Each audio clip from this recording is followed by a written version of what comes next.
You are sitting at your desk. The blue light from the laptop screen reflects off the polished surface of the wood. The house is silent except for the low, rhythmic hum of the cooling fan inside the machine. Your dog walks across the floor and stops next to your chair. She does not bark, and she does not whine. She lifts her front leg and places the heavy, warm weight of her paw directly onto your forearm. You feel the texture of the pads against your skin and the subtle pressure of her claws. You assume she is asking for a walk. You believe she is seeking a distraction from the quiet of the room. This is a cognitive error. What you are actually experiencing is a high-level referential gesture. This is a deliberate physical movement designed to coordinate your internal state with hers. By the end of this video, you will recognize this as the referential anchor. Let's begin. The canine brain is hardwired for social coordination with humans through the oxytocin system. Oxytocin is a neuropeptide that facilitates trust and lowers heart rate. This chemical pathway allows two separate species to align their internal states through tactile contact. When a dog initiates a paw touch, they are engaging in referential signaling. Referential signaling is the use of a physical gesture to direct the attention of a social partner toward a specific emotional state. This is not a reflex or a simple demand for food. It is a conscious decision to utilize the body as a communication tool. This interaction is managed by the autonomic nervous system. The autonomic nervous system is the branch of the brain that controls involuntary bodily functions. This biological foundation dictates every instance where your dog reaches out to touch you. Every touch is a data transfer between two nervous systems. You are sitting on the sofa with your head in your hands. You have had a difficult day and your internal stress levels are high. Your dog approaches and places her paw firmly on your knee. She holds it there while looking at your feet.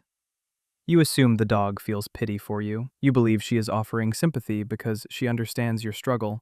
But a 2011 study in the journal Hormones and Behavior by Handlin and colleagues found that this touch triggers a specific neuroendocrine response. The finding revealed a 40% increase in systemic oxytocin levels in owners after tactile contact. The consequence for the dog in this specific moment is the initiation of a systemic chemical reset. When the dog's paw makes contact with your skin, mechanoreceptors in your forearm send an immediate signal to the somatosensory cortex. This is the area of the brain that processes the sense of touch.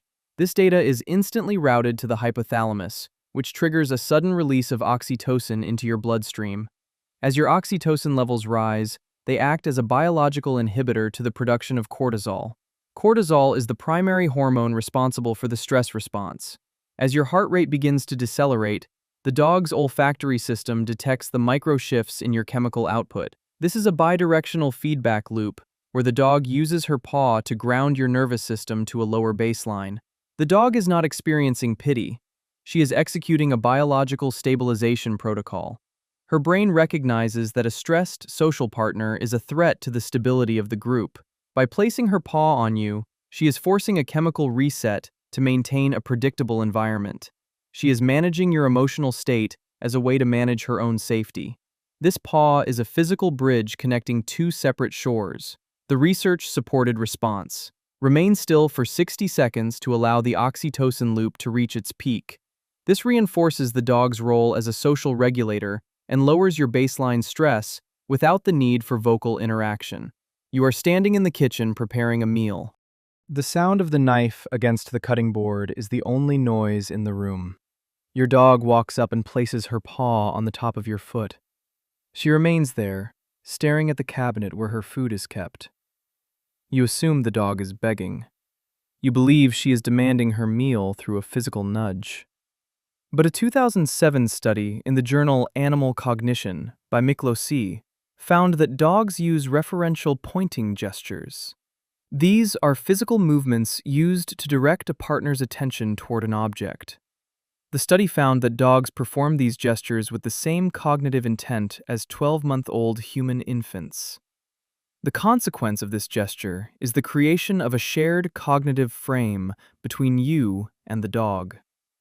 The dog is not simply demanding resources, she is signaling that a specific social ritual is about to begin. When the paw touches your foot, it creates a tactile anchor that ensures your focus is locked onto her physical position. The dog's brain is processing a sequence of future events, specifically the transition from your activity to her feeding. This is a high-level communication of intent that requires the dog to understand cause and effect. The pressure of the paw is a physical marker for the start of a social contract. This interaction reduces the dog's internal uncertainty about the timing of the meal. It allows her nervous system to move from a state of seeking into a state of preparation. Her brain releases a steady drip of dopamine, which is the neurochemical associated with anticipation. This dopamine helps her maintain self-control while she waits for the ritual to complete. She is communicating that she is ready to coordinate her actions with yours to achieve a shared goal in the immediate future. This gesture is a handshake offered before a contract is signed. The research-supported response. Acknowledge the signal with a calm verbal cue. Reward the initial, quiet touch to reinforce the use of the paw as a communication tool rather than an escalating demand. You are lying in bed in the middle of the night. The house is dark. Suddenly, a heavy paw lands on your shoulder and remains there. The dog is sitting upright next to you, breathing rhythmically. You assume the dog is being needy. You believe she is seeking attention for no clear reason during your rest. But a 2017 study in Frontiers in Veterinary Science found a correlation in heart rate synchronization during tactile contact. The finding revealed that heart rate synchronization occurred in 80% of tested subjects during periods of rest. The consequence for the dog is the acquisition of safety data through your physiology. During the night, the dog's brain is in a state of high arousal auditory scanning. Every creak of the house is processed by the amygdala as a potential threat. Because the dog cannot see clearly in the dark, she uses your body as a biological sensor. By placing her paw on your shoulder, she is reading your heart rate and your respiratory rhythm. If your heart rate is slow and steady, her brain receives the data that the environment is safe. This allows her amygdala to downregulate. The amygdala is the brain's center for processing fear. The tactile connection serves as a physical tether to your state of rest. The dog is using you as a biological anchor to maintain her own internal calm. This synchronization allows the dog to exit a state of hypervigilance. The pressure of the paw is a high-speed data transfer. She is checking the safety of the world by checking the state of your nervous system. This tactile link allows the dog's brain to stop the high-energy process of scanning for predators and start the process of restorative sleep. This paw is an anchor dropped into deep, still water. The research-supported response. Leave your arm still and allow the contact to continue. This provides the dog with the physiological confirmation of safety she is seeking, allowing her to settle into a parasympathetic state. The dog has no hands. Evolution has provided the dog with a limited set of tools for referential communication. The voice is one tool, but it often triggers a human alarm response. The eyes are another, but they require the human to be looking back at the dog. The paw is the only tool that can bridge the gap when the human is distracted, stressed, or asleep. When your dog places her paw on you, she is engaging in a sophisticated social exchange. She is utilizing the referential anchor to ensure that her nervous system and yours are operating on the same frequency. This is the canine equivalent of a human reaching out to touch someone's arm during a difficult conversation. It is an intentional act of interspecies regulation.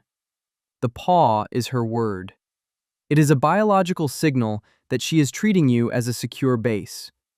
A secure base is a social partner who provides absolute environmental safety. The paw is how the dog confirms that this base is still stable and that the atmospheric pressure of the home is safe. By understanding the neuroscience of the paw, you move from a relationship of assumptions to a relationship of data. You are no longer just an owner. You are a biological partner in a shared state of autonomic balance. The paw is not a demand for a treat or a walk. It is a request for synchronization. It is a statement of trust that allows the dog to navigate a complex human world. The touch is a mechanism for survival and a primary tool for maintaining the social bond. What specific behavior does your dog show first when she places her paw on your arm? The paw is not a simple habit or a demand. It is the dog's way of asking for a predictable and safe world.